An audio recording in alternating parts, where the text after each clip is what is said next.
My name is John Murphy. You're listening to another episode now of a program that we're doing on WECS and on television at Channel 195, which is the public channel that the university has on the charter cable system that covers 17 towns in our area. I think this is our fifth program now, and we're trying to connect radio with TV and the internet. These programs will also be on YouTube to try to reach as many people as we can about news and events that are all connected to life here at Eastern. And we have a special program today in two parts. For the second half, we're going to look at the good work in our community of a food incubator business called CLiCK, the Cooperatively Licensed Community Kitchen. They're a great program that's been around for a number of years. They have a fundraiser coming up and some special information programs we'll talk about at the second half of the program. And for the first half, we're going to focus on a major art project here at Eastern called the WIndham Project, which began actually a couple of years ago with a wonderful experiment. At the time, it was called My WIndham, and it turned the whole downtown area of Willimantic into a large art installation. And it was so successful, they decided to do it again. It's going to happen this spring. And we have two people with us now who are planning the whole program with a special call to artists to make submissions. So we'll introduce our guests and get right underway. I'm very happy to have on the program again today. Her name is Gail Gilbert. She's a professor of art and art history here at Eastern. Welcome to the studio. Good to have you. Thank you for having me. All righty. And also back for another visit is longtime friend Jim Turner. He's the communication director at Horizons and the Cary Gallery. And the gallery is one of the main hubs for the art exhibit. So, Jim, good to have you in the studio as well. Great to be here. Thank you, John. All righty. Everybody's all set. So maybe, Gail, we could have you give a little overview of this vision of downtown Willimantic as a complete art installation and how you're trying to recreate that in the spring. Well, Willimantic has some wonderful resources. It has great architecture, and it has lots of wonderful artists in the area and throughout Connecticut, for that matter of fact. Unfortunately, though, there are some empty storefronts, there's some vacant lots, there's some empty spaces that, as I walk around town, they're just crying out for art. And we want to take empty walls, empty storefronts, the streets, the parks, and we want to fill it with public art installations so that people will be drawn to coming to downtown Willimantic, maybe do a little shopping, go to one of the restaurants for a wonderful lunch or dinner, and realize that Willimantic has these wonderful resources and that it's a great place to come and visit. You know, it was really wonderful a couple of years ago for the first time because you never know with an experiment how it's going to go. And maybe, Jim, since you were so involved last time, what was your big takeaway from the first time when it was called My WIndham and got you so inspired to jump back in for the second incarnation? Well, I think it has everything to do with what Gail's talking about, the kind of, the great bones that Willimantic has physically and architecturally and resource-wise. But I think the other thing this project did, which a lot of people, I would include yourself in this, know about Willimantic, that it has a lot of amazing people and a lot of energy, and whether it's artistic or culinary or beer making or running a business, there are a lot of great people here that really want to see exciting things happen in Willimantic. And that's why we're here. That's what this project is about. Let's make some exciting things happen, both to give an outlet for all this creativity, but also to, as Gail suggested, change how people perceive the town of Willimantic, and that this is a place to come to, to walk on a trail, to ride your bike, to go to a festival, to go to great restaurants, some great stores. That's what a project like this can do. And like you say, I guess it was experimental a year and a half ago. We weren't quite sure how it was going to play out, and it really was a success. It accomplished the things we wanted, which is, as I was just saying, brings people to Willimantic for a different reason, and they leave going, wow, this town is a lot more going on than I thought it did. And I was excited that I would go downtown, on the street, and I would see people walking around with the maps and asking questions and exploring and getting all engaged with the different art. So, and then on the news and the broadcasts and all of the media, that we had all this wonderful positive media attention was just terrific. So. You know, I've been in our community over 30 years, and it really has grown incredibly. It's struggling with some of its past, but there's so many wonderful new traditions and organizations that are just transforming everything to a great loving space. The Third Thursday Festival has really launched for well over a decade now. The whole idea of a destination for town to come and spend a bunch of time. Just don't come in, drop in, and leave. Yeah. Now, the reason why we have these good folks here today is that at the early stage of this project is a call to artists for submissions. And we're talking all forms of art. So maybe you could give an idea, Gail, of the range of material that you want to include next spring. Well, last time we had indoor traditional gallery spaces and outdoor spaces, but the indoor spaces lots of people can do. But it's more difficult to do an outdoor space or a projection or a sculpture installation. That usually is something that is site-specific that an artist creates for it or something that they're working on. They might need some funding to be able to do that. And we've been very fortunate in that, again, we were able to get money from the Connecticut Office of the Arts, the National Endowment for the Arts, and we already have commitments from a lot of people in town, businesses, and private individuals, so that we have money that we can actually give to the artists to do these projects. We're hoping probably about up to $1,000 per artist. So we're putting out this call to artists. We're looking for proposals to do projects. It could be in a storefront window. It could be on the sidewalk. It could be on a wall. It could be in the park, in the square. All kinds of places like that artists could create something engaging in there to draw people's attention to these public spaces. So we want creative ideas. Someone suggested that we call it WIndham Off the Wall, because part of the nature of our town is we don't have big box stores. We have mom and pop stores. That's right. We have this, very close-knit community that, can work together, and this should engage them. So we want these creative new ideas to be in place. So they could be ephemeral, something that only lasts for a short time. It could be something abstract, conceptual. It could be a mural, a projection, photography, installation, sculpture, film. We have large projectors that we've been able to obtain. We have large flat screens that we can put in storefront windows. So we want this to be an opportunity for the artists to maybe try something they've been wanting to do but needed some funding, needed the space, and they should send in the proposals, and I hope we get a lot of proposals. I hope that our most difficult thing is trying to decide which ones. Yeah. To have so much great stuff, it's hard to pick the ones you can do, right? Yeah, but then there's always the next time, perhaps. That's right. So. And there was some of that last time, that there were some things that we wanted to include, and some of it was financial and some practical. But we're in a better position this year, and I just wanted to add that it's that kind of off the wall or out of the box thinking. Some of the really exciting projects from the last time involved, like the city itself as the canvas, and there were projects involving the garden on the bridge, the large fish hanging right, from the fish hanging from the bridge, right? The whitewater park site had some great tadpole frog installations. There were proposals about a long project. It was kind of like oversized fishing rods along the river. But that kind of thing, that's what we really can. The slingshot, the big rocks out in Gilson Square. That's one I think a lot of people remember. I remember one people really enjoyed that cloth project when you wrap trees. Yes, the yarn. The yarn bombing. Yarn bombing. Exactly. Very clever. Yes, and and that's exactly what we're talking about. That the things that's kind of unique to Willimantic, with the history and the trees, but to think about the bridges and the blank, sides of buildings and kind of certain streetscapes that could be turned into a work of art. And that's what we're hoping will happen. Some of those things are still there. We still have the faded frog footprints that are right. on the sidewalk. They asked me if they were going to be temporary, and I said, yeah, but I don't know exactly what that means. Right. And then, of course, we still have one of the murals that's still beautiful in the back near the big murals. Parking lot. Yeah. So, we hope some of the things may last longer. Some of them may be short term. So we're open to all kinds of ideas. It's just that we want everyone within earshot of this to think creatively and send in proposals. That's why we're doing this conversation now, is to launch this. September 19th was the launch of the artists' call to action, and you have until November 18th.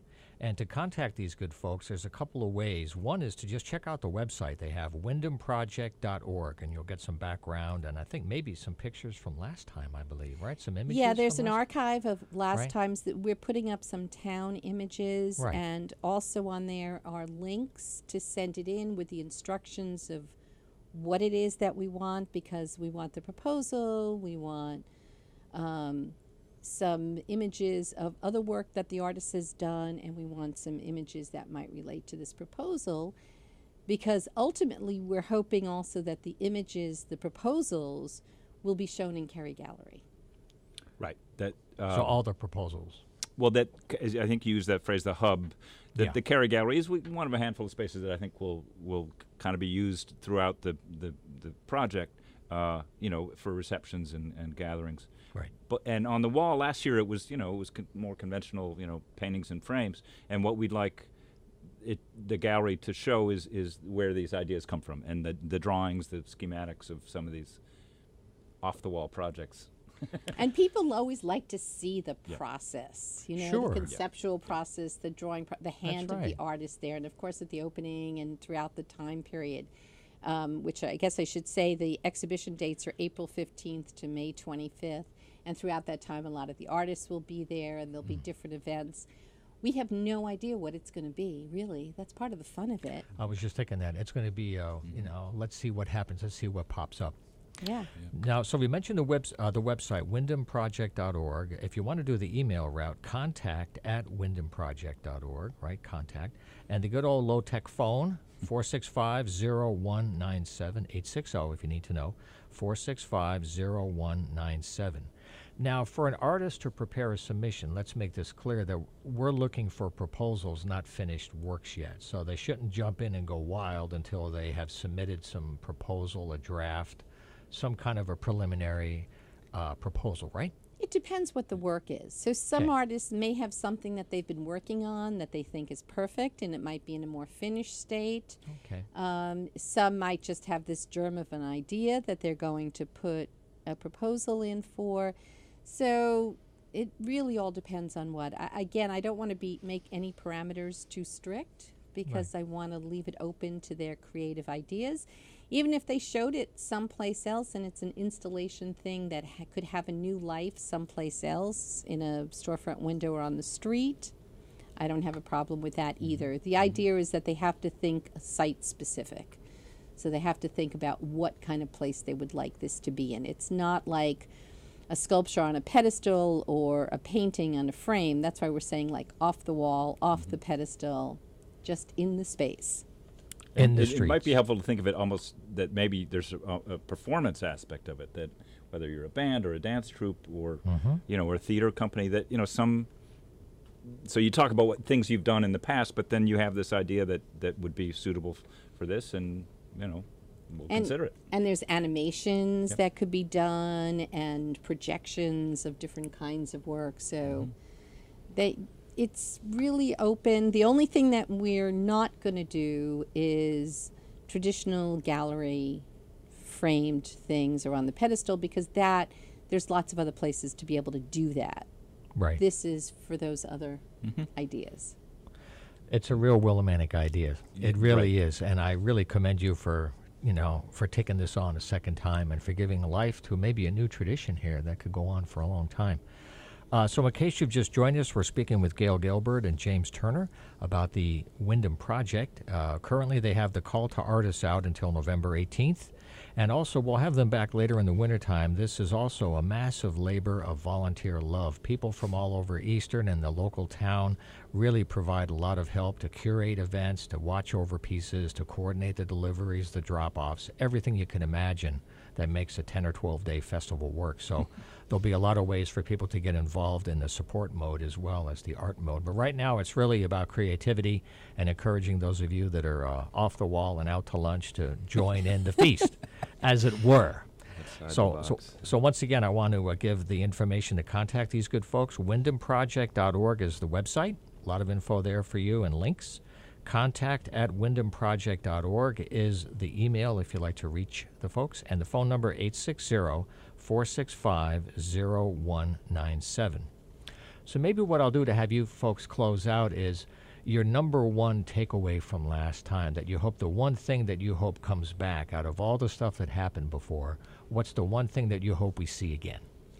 Well, after the project was over, the whole group of volunteers and a lot of students were involved. We got together and discussed what were the most successful and the most exciting. And that was the outdoor projects. That was the sculpture in Gilson Square. That was the frog prints on the sidewalk. That was the mural in the back. That was some of the storefronts. So that's why we decided that's what we're going to focus on this time. So I'm hoping that we will encourage more of that so that everything will be even more exciting. So I'm hoping that this is going to, the first one was a trial and it worked well. And this one, we know a little bit better what we're doing this time. Right. It's going to be that much better. Right. And James, how about your main hope for this time? You know, this is funny. In the midst of the project a year and a half ago, one of the local news teams came up from New London, and I happened to be the one available. So you know, I kind of remember it well. But you know, we walked up and down the streets and showed some of the art forms, and they ran a great little story. It was I'm so glad they did. But what kind of bugs me is that the lead of the story was, finally, good news from a town where, you know, rarely is good news the story. And it's like, that's what I'm tired of, and that's what I think a project like this is about. You know, that, like, come on, let's move past this lazy journalism. There's a lot of exciting things going on. This is a bustling college town full of young people. Yep. You know, and this is the kind of thing that, you know, as you know, you're part of this too. You know, make it be the norm, that this is a town known for these kind of creative, you know, projects and events and happenings happening all the time. Well, that's a good way to wrap up our first conversation for the year, but I want to thank you for all the work you've been doing behind the scenes to make this work, and I wish us all a great success this year. And we'll have you back in the wintertime and see what kind of stuff came in after November 18th and how we can help with arranging for volunteer energy to make it all work. Okay. Great. Thanks, Very much for being here. Okay, so we're at the halfway point of our program today. We're going to take a very short musical break with the Jazz Crusaders, and then we'll come back and take a look at CLiCK. So you stay with us. We shall return. Alrighty, we're back now with the second half of our program here at WECS along with Eastern Media Services. This is a new series that we're doing, by the way, to connect Eastern to the community. These programs are live on WECS at 90.1 FM. They're also on the internet at WECSradio.com. And thanks to the good folks at Media Services here at Eastern, they're also video recorded, and they are broadcast on Channel 195, which is the Eastern channel, on the Charter cable system. So we're very happy to have you with us if you're watching us.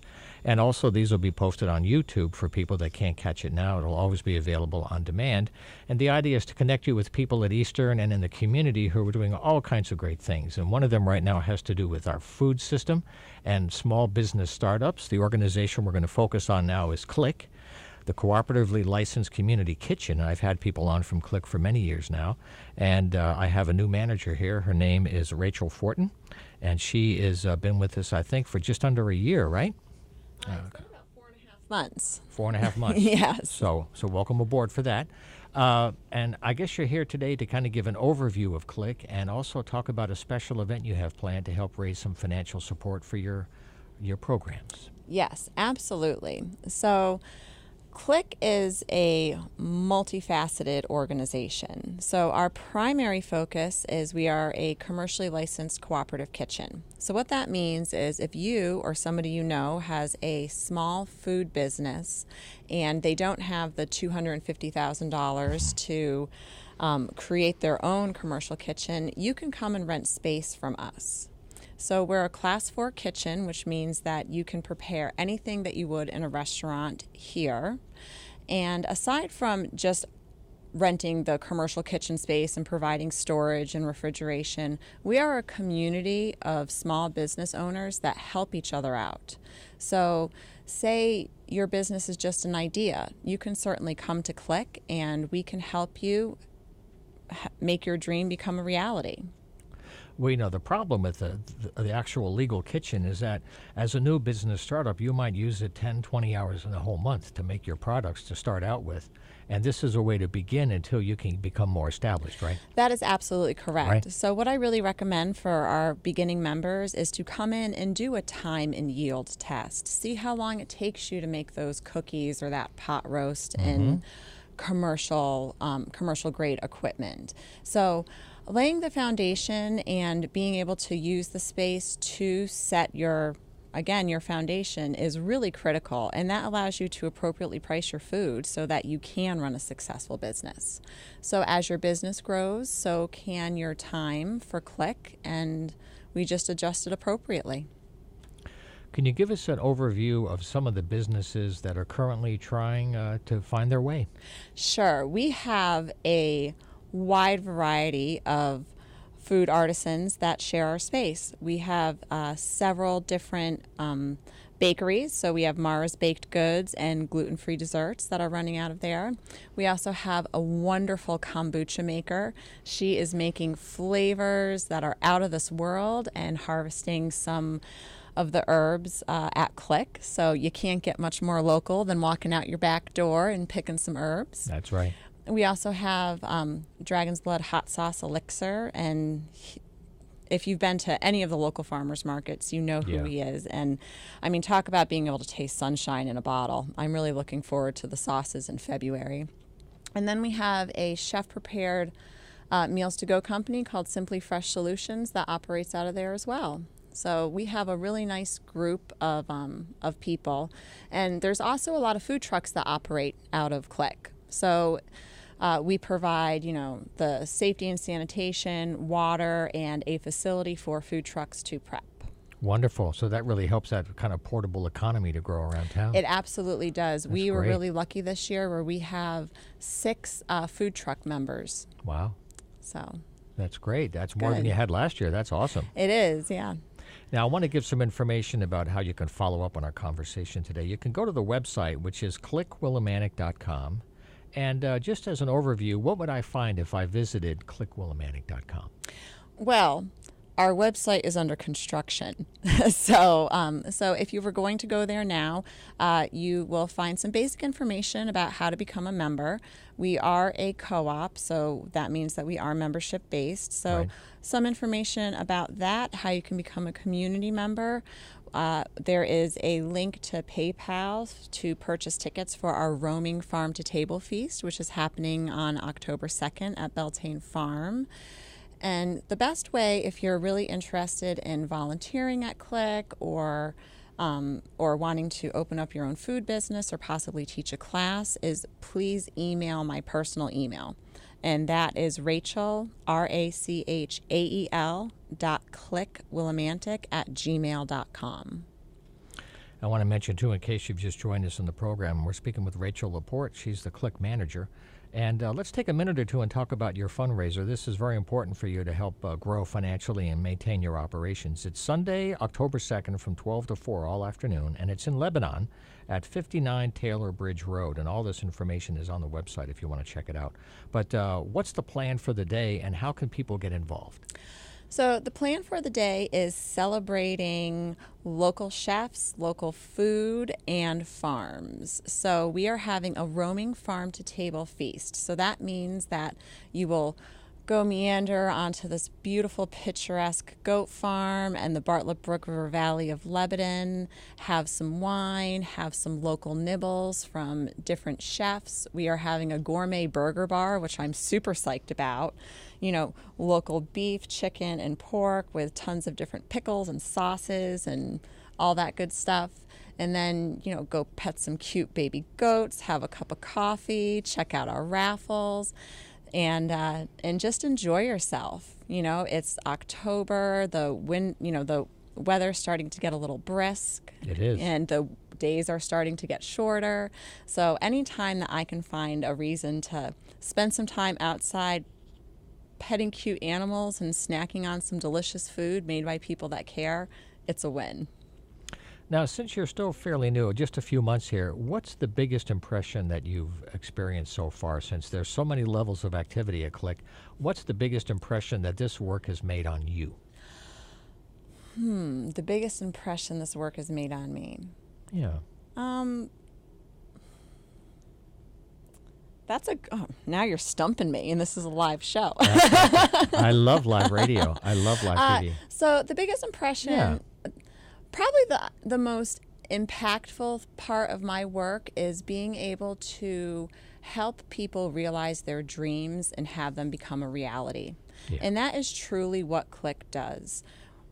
There is a huge, for lack of a better word, hand-holding process that we do, where I will sit down and listen to where your challenges are and how we can navigate through them.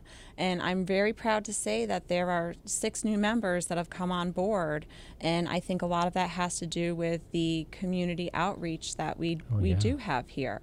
So that is definitely the most impactful part of my job, and arguably the most enjoyable. Yes, because it's very stressful when you take the plunge and try to really make a living and try to start out with the business. There are so many things that you don't anticipate as much as you plan. It's very emotional. You doubt yourself sometimes, right? There are so many subtle nuances, and it's helpful because, again, we are a community where it's like we literally just chat about like belly aches that people won't understand, like labeling and packaging and different types of laws that are happening, and we can really bounce ideas off of each other, and it is stressful. And especially if you're not in a business partnership, you're all alone on your own little island, and we are here to listen and help and help you grow.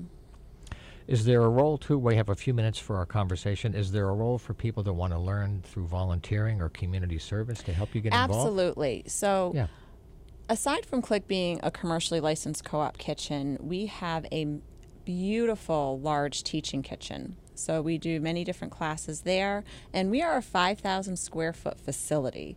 So it is massive. I've been there. And we have a 30-tree orchard, a community garden, a meditation labyrinth, and 2 beehives. So there are plenty of things not related to the culinary arts that any type of volunteer could come and do. We're always looking for people to do PR, take pictures, help in the garden. So if money isn't something that people can donate, we will always take different forms of time and willingness. Right. And they're on Club Road, which is very close to the Eastern Campus, just a few miles away, so it's very easy to get to there off of Route 66. And do you have a sense of how you're connecting to the local economy? Because everywhere across the state, farms are still stressed. They're trying to survive and be viable. They're debating these days about converting to solar because they can't make a living with agriculture. Right. So there's a lot of stress in terms of our food supply. Well, that is really the third prong of CLiCK. So we have the commercially licensed co-op kitchen, which is for local, small business food artisans. We have our community piece where we have our teaching kitchen and do a lot of wonderful events. And then the third piece to CLiCK is we have a food processing program. So if you are a farmer and you have seconds or excess of something that you can't sell at your market, or that you're just going to have way too much of, we offer processing for you. And we offer processing in a lot of different ways. It's not just stewing some tomatoes and putting them in a jar. We can do fresh food. We have a farm that is going to be processing over 100 pounds of eggplant that we are going to be making into eggplant Parmesan slices that are going to be frozen and then prepackaged. So the sky is really the limit as far as farmers and product development. And again, this is a space for our community where farmers can come and we can sit down, have a chat. We can see what you have extras of, and then make a product that is going to add a lot of value to your farm. And maybe one other part of your collaboration we could briefly mention is how you connect to youth and the Grow WIndham program, which is through WRCC. That's a really nice thing. We love Grow WIndham, and I have had the pleasure of having Grow WIndham come to CLiCK several times, and I am very proud to say that Grow WIndham also provides 2 of our CLiCK members, Simply Fresh Solutions and Dragon's Blood, with produce.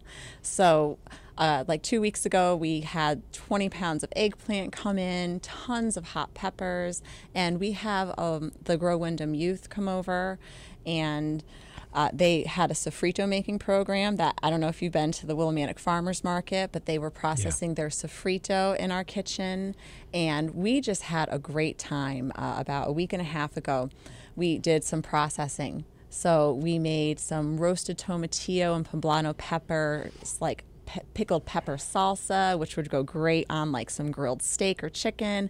We have nasturtium and Thai basil jelly. Out of this world. I rubbed those on some scones, and they were absolutely fantastic. And then we also made some pickled peppers with, of course, Grow WIndham peppers and some local tomatoes. So we are processing and having a great time.